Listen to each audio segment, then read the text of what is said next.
जय श्री कृष्ण मित्रों। आज हम आपको महाभारत की कहानी सुनाने जा रहे हैं। कहानी यह है कि भगवान श्री कृष्ण कैसे बचाया था अर्जुन को, नहीं तो वह कब का मारा जाता। आइए विस्तार रूप से कहानी शुरू करते हैं। महाभारत के युद्ध में कर्ण और अश्वत्थामा दो महाशक्तिशाली योद्धा थे। यदि इन दोनों के साथ छल न किया गया होता तो महाभारत का युद्ध कौरव कभी का जीत चुके होते। कहते हैं कि यदि अश्वत्थामा को पहले ही दिन से सेनापति बना दिया जाता तो 3 दिन में युद्ध समाप्त हो जाता। लेकिन अश्वत्थामा को जब युद्ध लगभग हार चुके थे तब सेनापति बनाया गया और उन्होंने तबाही मचा दी। इसी तरह यदि कर्ण के साथ छल नहीं किया गया होता तो भी युद्ध का रुख कुछ और होता। एक डॉट कवच और कुंडल। भगवान कृष्ण और अर्जुन के पिता देवराज इंद्र यह भली भांति जानते थे कि जब तक कर्ण के पास उसका कवच और कुंडल है तब तक उसे कोई नहीं मार सकता। तब श्री कृष्ण की युक्ति अनुसार देवराज इंद्र ने ब्राह्मण बन दानवीर कर्ण से दान में कवच और कुंडल मांग लिए। लेकिन कुछ मील जाकर इंद्र का रथ भूमि में धंस गया। तभी आकाशवाणी हुई, देवराज इंद्र, तुमने अपने पुत्र अर्जुन की जान बचाने के लिए छलपूर्वक कर्ण की जान खतरे में डाल दी है। अब यह रथ यही धंसा रहेगा और तू भी यही धंस जाएगा। तब इंद्र ने आकाशवाणी से पूछा, इससे बचने का उपाय क्या है? तब आकाशवाणी ने कहा, अब तुम्हें दान दी गई वस्तु के बदले में बराबरी की कोई वस्तु देना होगी।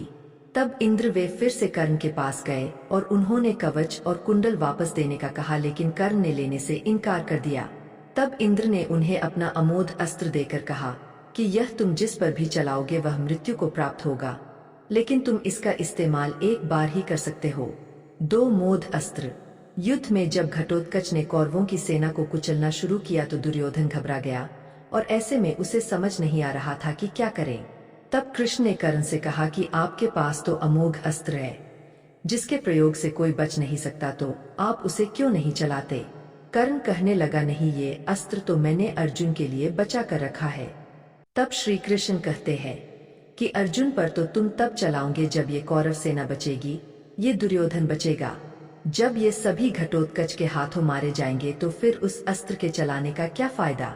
दुर्योधन को ये बात समझ में आती है और वह कर्ण से अमोघ अस्त्र चलाने की जिद करता है।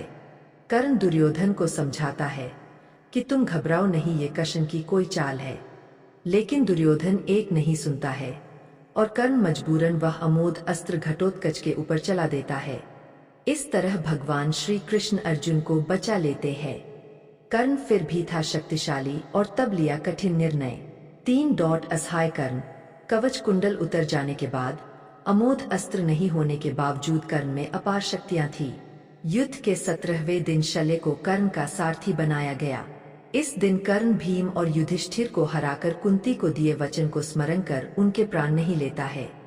बाद में वह अर्जुन से युद्ध करने लग जाता है। कर्ण तथा अर्जुन के मध्य भयंकर युद्ध होता है।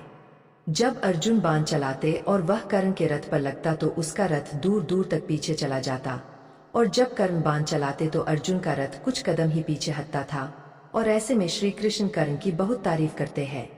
तब अर्जुन भगवान से कहते हैं कि आप कर्ण की तारीफ कर रहे हैं जिसके बाण से हमारा रथ मात्र कुछ कदम ही पीछे हट रहा है, लेकिन मेरे बाण से तो उसका रथ कई गज पीछे जा रहा है। तब ऐसे में कृष्ण मुस्कुरा देते हैं। तभी अचानक कर्ण के रथ का पहिया भूमि में धंस जाता है। इसी मौके का लाभ उठाने के लिए श्री कृष्ण अर्जुन से तीर चलाने को कहते हैं। बड़े ही बेमन से अर्जुन असहाय अवस्था में कर्ण का वध कर देता है। इसके बाद कौरव अपना उत्साह हार बैठते हैं, उनका मनोबल टूट जाता है। फिर शल्य प्रधान सेनापति बनाए जाते हैं, परंतु उनको भी युधिष्ठिर दिन के अंत में मार देते हैं। 4 डॉट हनुमान जी कृपा से बचे अर्जुन। कुरुक्षेत्र के युद्ध के अंतिम दिन कृष्ण ने अर्जुन से पहले रथ से उतरने को कहा, उसके बाद कृष्ण रथ से उतरे। कृष्ण ने हनुमान जी का धन्यवाद किया कि उन्होंने उनकी रक्षा की, लेकिन जैसे ही हनुमान जी अर्जुन के रथ से उतर कर गए वैसे ही रथ में आग लग गई। यह देखकर अर्जुन हैरान रह गए। कृष्ण ने उन्हें बताया कि कैसे हनुमान जी उनकी दिव्य अस्त्रों से रक्षा कर रहे थे। यदि हनुमान जी रथ पर विराजमान नहीं होते हो तुम और मैं कर्ण के बाण से इस रथ सहित कभी के आसमान में उड़ गए होते। 100 कौरवों और 5 पांडवों के बीच हुए महाभारत के युद्ध में कई ऐसे नायक हैं जिन्हें एक महान योद्धा के तौर पर देखा जाता है, परंतु पूरी महाभारत में अर्जुन को महान योद्धा होने के साथ साथ भगवान श्री कृष्ण के प्रिय सखा के तौर पर जाना जाता है। महाभारत के अनुसार अर्जुन के पास 5 ऐसी शक्तियां थी जिसके बल पर वह एक महान योद्धा बने। महाभारत की कहानी में कई जगहों पर अर्जुन की इन शक्तियों का जिक्र है। तेज। कहानी के अनुसार पराक्रम के साथ ही अर्जुन के व्यक्तित्व के तेज से हर कोई आकर्षित हो जाता था। पौराणिक मान्यताओं के मुताबिक अर्जुन के जैसा तेज किसी भी पांडव में नहीं था। व्यक्तित्व का यही तेज अर्जुन को दूसरों से अलग बनाता था। धैर्य।